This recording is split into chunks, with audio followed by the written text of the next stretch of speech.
Bonjour à toutes et à tous les planteurs-cueilleurs, j'espère que vous allez bien. C'est Kakita, mais aujourd'hui je vais planter des groseilliers dans une zone qui est très enherbée, et notamment avec beaucoup d'orties. Donc on va voir ensemble comment on peut les planter de façon à ce qu'il n'y ait pas de concurrence avec l'enherbement et comment faire en sorte de favoriser une bonne reprise pour les végétaux.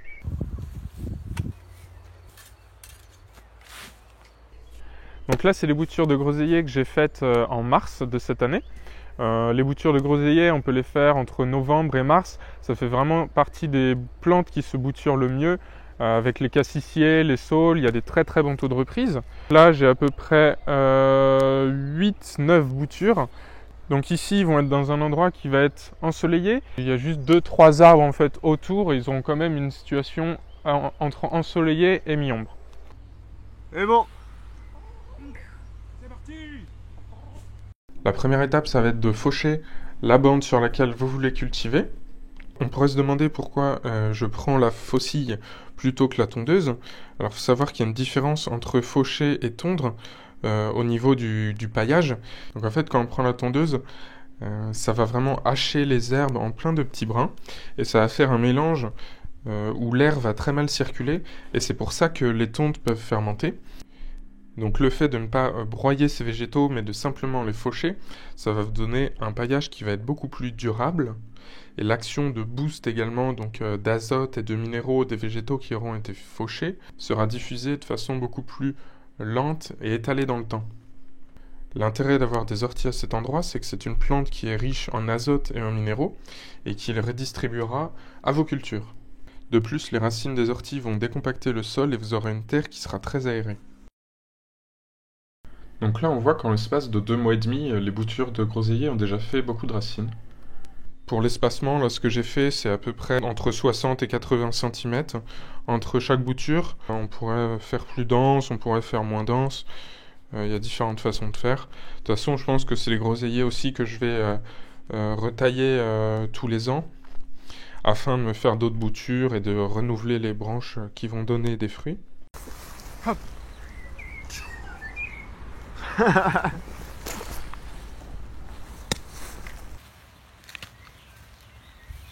petit trou. À la plantation, les groseilliers, ça va être comme les pieds de tomates. Ce sont des plantes qui ont la capacité de refaire des racines de leurs tiges. Donc n'hésitez pas, vous pouvez les enterrer assez profondément. Donc on pourrait se demander pourquoi j'ai pas enlevé toutes les herbes sur la parcelle que je veux cultiver. Il faut savoir que lorsqu'on enlève toutes les herbes, on va donc enlever les mottes d'herbes, enlever toute la terre qui est autour des racines, enlever les racines. Et la terre va se recompacter par la suite, alors que si l'on laisse les racines dans le sol, que l'on met un paillage qui va être très opaque, les herbes et les racines vont se décomposer, et en se décomposant, vont aérer le sol. Je mets un peu d'herbe sous le carton, afin d'éviter une légère fin d'azote. Ça aura jamais enlevé toute l'azote du sol, hein, de juste poser un carton comme ça sur les herbes, mais c'est vraiment pour me prémunir au maximum et être sûr qu'il y aura tout le temps bien de l'azote dans mon sol.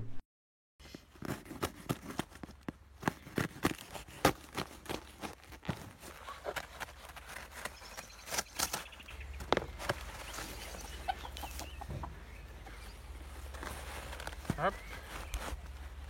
not bad. Donc je trouve que le carton est très intéressant dans ce cas-là, lorsque l'on laisse des herbes, puisque ça va être un paillage qui va être très opaque, qui va empêcher la pousse des orties pour quelques mois. L'avantage aussi, c'est qu'il va être très carboné, donc c'est bien, ça va pouvoir compenser un peu les apports verts, donc azotés là, des plantes.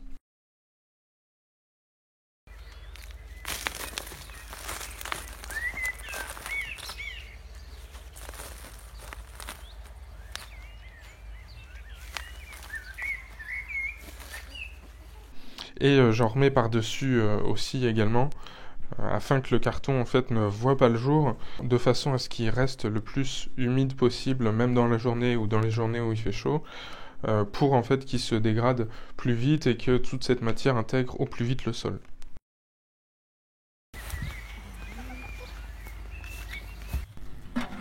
Ça va être important d'arroser les groseilliers après les avoir plantés, ça va permettre à la terre de bien se mettre en contact avec les racines.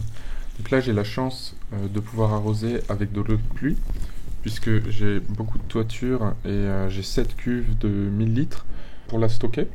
Et c'est vrai que c'est super pratique pour arroser tous les légumes, les fruitiers, et ça me sert également pour la douche solaire, et ça fera l'office d'une autre vidéo.